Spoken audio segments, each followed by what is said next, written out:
Alors, nous sommes juste pile ici, heure Belgrade, 12h55. Alors, il y a 5 minutes qui nous restent pour notre session de clôture. Je voudrais bien inviter les orateurs des trois co-organisateurs de ce webinaire, le troisième en série, comme elle l'a dit, qui se tient en Belgrade, cette fois en forme hybride à cause, bien sûr, de la pandémie, mais ça nous a donné aussi l'opportunité de réagir et d'écouter plusieurs autres orateurs hors de Belgrade. Alors, plaisir de donner la parole à Son Excellence ambassadeur Ahmed Abdellatif, directeur général du Centre international du Caire pour une résolution des conflits, maintien et consolidation de la paix. Je sais qu'il y a eu aussi plusieurs questions qui ont été adressées à vous, cher ambassadeur. Peut-être que vous prendrez aussi cette occasion d'adresser les questions qui ont été lancées à propos du mandat du Centre de Caire et des activités prochaines. Et peut-être, je vous invite, ambassadeur Abdellatif, de aussi nous partager avec nous quelques idées de suivi. Comment pourront-on suivre sur les thèmes et idées très pertinentes qui ont été partagées dans ce séminaire-là? Ambassadeur Abdellatif, vous avez la parole. Merci beaucoup, votre Excellence, Monsieur l'Ambassadeur. Tout d'abord, je tiens à vous remercier pour l'excellente modération de ce webinaire, de cet événement. Donc, vous avez fait très habilement. Je souhaiterais aussi remercier tous les orateurs et tous les intervenants. On a vraiment une grande richesse des interventions. Remercier également les participants pour leurs questions. Je participe souvent à des séminaires en ligne et je suis agréablement surpris de voir à quel point ces questions intéressent beaucoup les participants. Ils ont vraiment soulevé des questions intéressantes, très bien ciblées, et j'essaie de répondre déjà en ligne à quelques-unes, mais je crois qu'il y a matière à plus de réflexion autour de ces questions. Je crois que ce serait un peu difficile de résumer un peu la richesse de toutes les interventions, tous les points qui ont été mentionnés, mais moi ce qui me frappe, c'est vraiment la richesse quand on est dans l'espace francophone et on discute de ces questions entre francophones. Je crois que c'est la richesse des diversités et des points de vue, des perspectives qui viennent de l'Afrique et du monde arabe, de l'Europe, de l'Europe du Sud, vraiment de zones géographiques très distinctes, de pays contributeurs de troupes, d'autres pays, des participants qui viennent des pays, des missions elles-mêmes. Donc, je crois que c'est vraiment très riche et très intéressant d'avoir, très enrichissant pour le débat sur les questions d'opération maintien de la paix, d'avoir toutes ces perspectives diverses qui s'expriment à travers donc cet espace francophone, cet ensemble francophone auquel nous participons. Juste pour dire quelques mots-clés qui me sont revenus durant les discussions. On a entendu beaucoup parler de coopération et de partenariat, et je crois que ça, c'est vraiment le cœur où se situe la francophonie, la complémentarité, le partenariat entre les pays membres, entre les pays membres travaillant étroitement avec l'OIF, travaillant aussi entre l'OIF et les Nations Unies, entre l'OIF, les Nations Unies et les organisations régionales comme l'Union africaine, dont l'importance aussi a été soulignée. Et en tant que Centre du Caire, nous sommes partie prenante à ces divers partenariats. Le Forum d'Assouan qui a été mentionné avait une implication très forte, aussi bien du système onusien que des responsables de question. Donc nous sommes très heureux d'accroître cette contribution à ce débat et de renforcer notre présence sur ces questions, aussi bien qu'il s'agit des défis liés aux aspects conceptuels du maintien de la paix qui ont été évoqués, l'avenir, les réformes du maintien de la paix, et l'équilibre entre ces diverses composantes et face à des défis nouveaux et récurrents comme la pandémie. Et donc, je crois qu'il y a vraiment lieu à approfondir la réflexion qui a été faite aujourd'hui sur diverses pistes. Le rôle de la femme est aussi revenu de manière assez importante durant nos discussions, et c'est un travail dans lequel nous participons et nous sommes très actifs. Et justement, sur la question de suivi, j'étais en train de discuter avec mes collègues dans le centre qui suivent le séminaire aussi, que ça serait vraiment peut-être il y aurait lieu à voir si on pourrait avoir un suivi, une suite de ce séminaire qui abordait des questions très générales, mais plus focalisées sur certaines questions, notamment la question de la femme et la paix et la sécurité dans l'espace francophone serait, je crois, un thème qui, avec la francophonie, peut-être pourrait être aussi approfondi, échanger encore plus les leçons apprises dans les plans d'action nationaux, dans la mise en œuvre des résolutions du Conseil de sécurité. Et ça, c'est quelque chose qui pourrait être intéressant, avec d'autres aspects à développer, notamment pour nous dans le cadre du suivi du forum d'Assouan, dont les conclusions d'ailleurs vont être publiées aujourd'hui et que nous serons ravis de transmettre à tous les intervenants et les participants. Et je remercie encore tous les orateurs et les participants, ainsi que le Centre Conflux et vous-même, Monsieur l'Ambassadeur, pour cet excellent séminaire qui nous a beaucoup aussi apporté à nous au Centre du Caire. Merci beaucoup. Merci bien, Ambassadeur Abdellatif.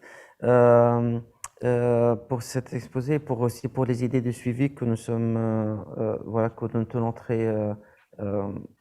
avec beaucoup de soutien et beaucoup d'appui. J'invite notre deuxième co-organisateur, professeur émérite Dr Milina Dragicevic-Sisic, au nom de Centre Conflux.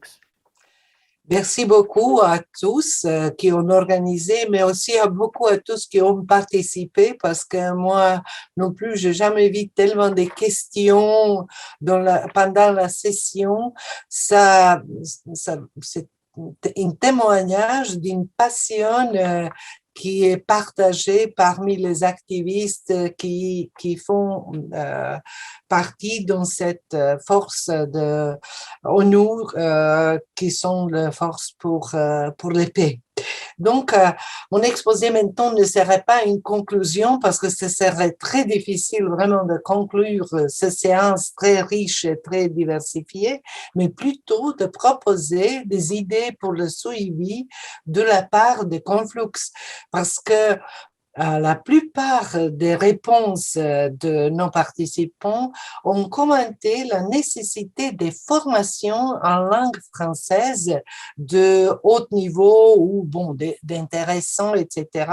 Et je pense que Conflux, nous, l'Institut au Caire, l'Université des Arts, cher UNESCO, on peut proposer, peut-être aussi en collaboration avec l'Organisation internationale de francophonie, de faire dans les différents domaines de travail de médiation, réconciliation, d'introduire cette expertise francophone qui est aussi le séminaire de formation qui ne serait pas seulement pour les forces de paix, pour les casques bleus, mais aussi pour les pouvoirs publics locaux, pour les gens, et ça peut être aussi les formations des formateurs locaux que je pense sera très, très important, surtout pour participer dans les différentes formes de prévention de conflits et après de conflits, réconciliation, etc.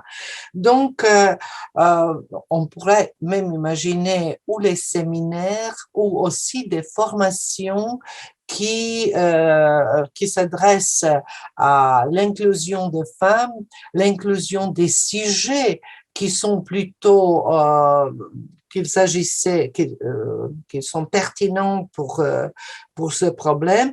Et je pense que, comme Françoise Jacob a dit, avec des femmes, la paix est plus durable. Et je pense que si on intègre plus, si on réussit d'avoir les plus de femmes dans les casques bleus, mais aussi plus de femmes sur le terrain, et je vois, comme j'ai travaillé récemment au Mali, c'est même dans le domaine culturel difficile, qui est très féminisé en Europe, mais là-bas, pas encore. Donc, il y avait aussi une très importante idée de l'Organisation de francophonie de développement d'une réflexion francophone avec centre de recherche. Et je pense que ça, c'est très, très important parce que il me semble que nous, les chercheurs, les académiques, nous sommes forcés d'écrire en anglais pour être lus, etc. Mais dès qu'on écrit et réfléchit en français, ça a des autres valeurs et ça pourrait être très, très important. Multilinguisme a été mentionné et je pense que c'est une chose dont on devra faire une grande attention, surtout dans les écoles d'armée, dans les écoles de police, etc. Chez nous, par exemple, à l'Université des Arts à Belgrade, nos étudiants devront apprendre au moins 2 langues étrangères, mais ils ont le choix parmi 5 langues étrangères. Et ils ne sont pas satisfaits parce qu'il n'y a pas espagnol, par exemple, et maintenant les plus jeunes voulaient apprendre pas seulement français, russe, anglais, français, russe, allemand, italien, parce que quand même pour les musiques, pour les chanteuses de l'opéra, c'est très important, etc. Ils voulaient aussi apprendre la langue chinoise, arabe, mais espagnol surtout. Et ce que j'ai vu aussi, surtout dans les textes, c'était pas tellement évident dans nos discussions exposées, qu'il y a aussi des choses politiques qu'on n'a pas peut-être adressées, comme l'influence d'étrangers. Et quelqu'un a dit influence arabe. Donc, il y avait d'autres qui ont répondu dans cet espace questions et réponses et pourquoi Maroc est inclus dans ce genre de choses, etc.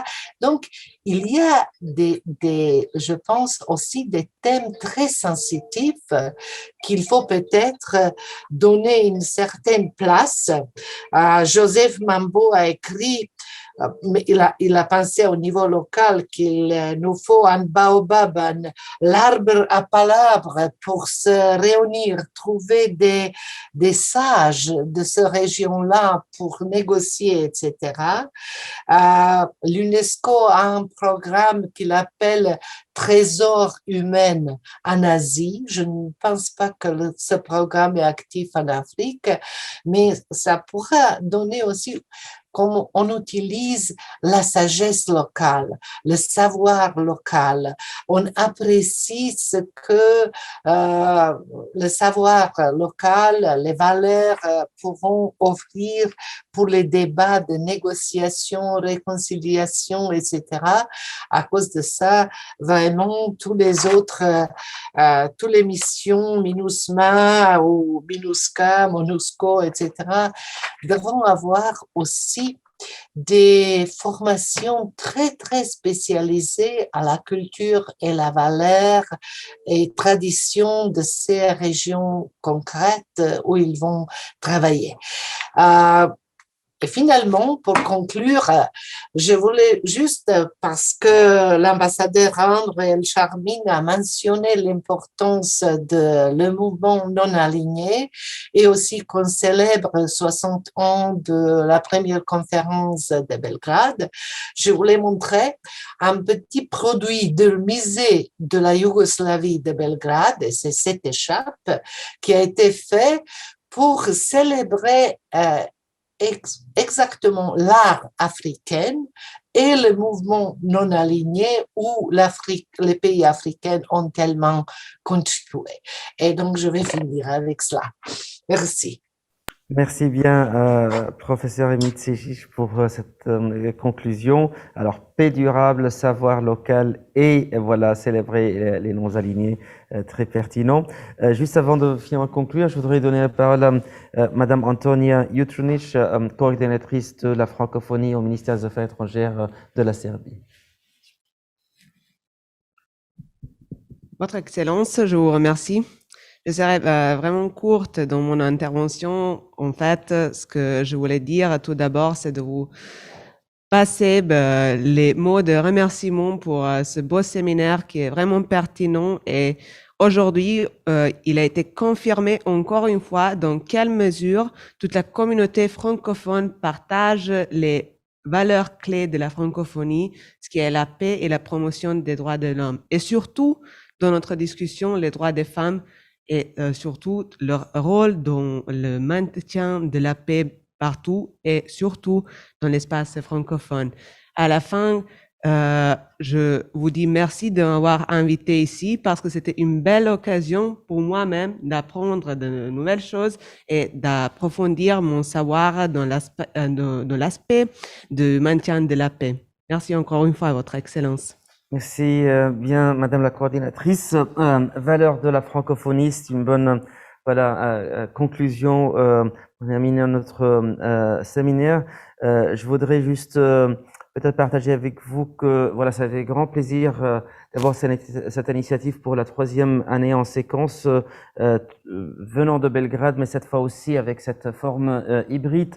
Grand plaisir d'avoir partagé cette initiative avec Centre Conflux et le Centre de Caire, 2 centres d'excellence en Afrique et en Europe. Nous serons bien heureux de partager un sommaire de ce webinaire au maximum, un résumé des principaux points soulevés au maximum à la fin de cette semaine, dans quelques jours en plus tard. Ça sera aussi grand plaisir de continuer cette série de séminaires parce que, comme l'a dit professeur émérite et d'autres orateurs, il y a eu beaucoup de questions et de points qui ont été relevés, mais on n'a peut-être pas eu le temps complet pour les adresser, mais ça démontre l'intérêt qui existe dans notre communauté. Et peut-être je vais bien suggérer à nos chers partenaires Centre Conflux et Centre de Caire, peut-être qu'on peut même avoir un petit un lien ou une page consacrée aux discours qui ont été partagés dans ce séminaire, mais aussi aux idées qui peuvent être source d'inspiration pour le suivi.